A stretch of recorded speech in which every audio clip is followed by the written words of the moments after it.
Hello guys, তোমার সাথে আজকে শেয়ার করবো পনিরের তরকারি। দেখো, প্রথমে আগে পনিরগুলো ভেজে নেব। পনিরগুলো হালকা করে ভাজবে। আমাদের গ্যাসটা জ্বলে থাকার জন্য পনিরগুলো একটু বেশি লাল হয়ে গেছে, তোমরা হালকা করে ভাজবে। তারপরে দেখো, পনিরগুলো ভেজে তুলে নিয়েছি। তারপরে এবার ভেজে নেব পটলগুলো লাল লাল করে ভেজে নিতে হবে।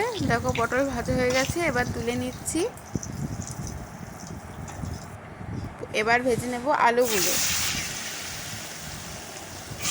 আলুগুলো ভালো করে ভেজে নেব। দেখো, আলু ভাজা হয়ে গেছে, এবার তুলে নিচ্ছি।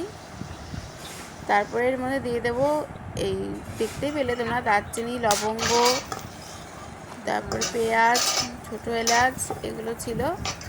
এবার গরম মশলা দিয়ে দেওয়ার পরে দিয়ে দিচ্ছি আলু এবং পটলগুলো। পনির দেবো না, পনির দিয়ে একটা পড়ে গেছিলো, সেগুলো তুলে নিয়েছি। এবার দেখো, নেড়ে নেব। তারপরে দিয়ে দিচ্ছি হলুদ গুঁড়ো এবং লবণটা তোমরা স্বাদ মতো দেবে। দেখো, এবার দিয়ে দিয়েছি ধনে এবং জিরে গুঁড়ো, ওটা ভাজা ছিল ধনে আর জিরেটা। এবার দিয়ে দেবো ফেটানো টক দই। এটা দিয়ে আবারও নেড়ে নেব।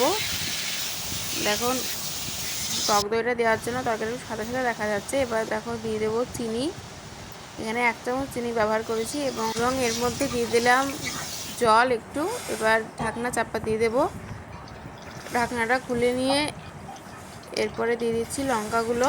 5 মিনিট ফুটতে দিয়েছিলাম ঢাকনা চাপা দেওয়ার পরে। তারপরে এবার দিয়ে দিচ্ছি পনিরগুলো দিয়ে আবারও ভালো করে নেড়ে নেব। দিয়ে আবার ঢাকনা চাপা দিয়ে দেবো 4-5 মিনিটের জন্য। এবার ঢাকনাটা খুলে দিয়ে দিচ্ছি আদা বাটাটা তোমরা প্রথমেও দিতে পারো, চাইলে আমাদের মতো লাস্টেও দিতে পারো। এবার আবার ঢাকনা দিয়ে দিয়েছিলাম। এবার ঢাকনাটা খুলে নিয়ে আবারও নেড়ে নেব।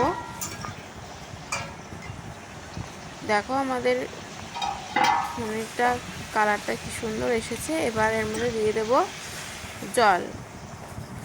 জলটা তোমরা তোমাদের পরিমাণ মতো দেবে। আমরা যেহেতু একটু ঝোল পছন্দ করি, তাই এটা একটু বেশি জল আছে। এবার ঢাকনা চাপা দিয়ে দেবো, 5 মিনিটের জন্য ফুটতে দেবো। এবার ঢাকনাটা খুলে নিয়ে নেড়ে নেব।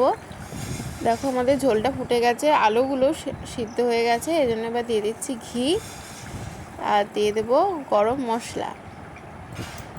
তারপরে এটাকে আবারও ভালোভাবে নেড়ে নেব। মোটামুটি 2-1 মিনিট ফুটতে দেব। তারপরে এটাকে নামিয়ে নেব। এটা কিন্তু গরম ভাতের সাথে খেতে খুবই ভালো লাগে।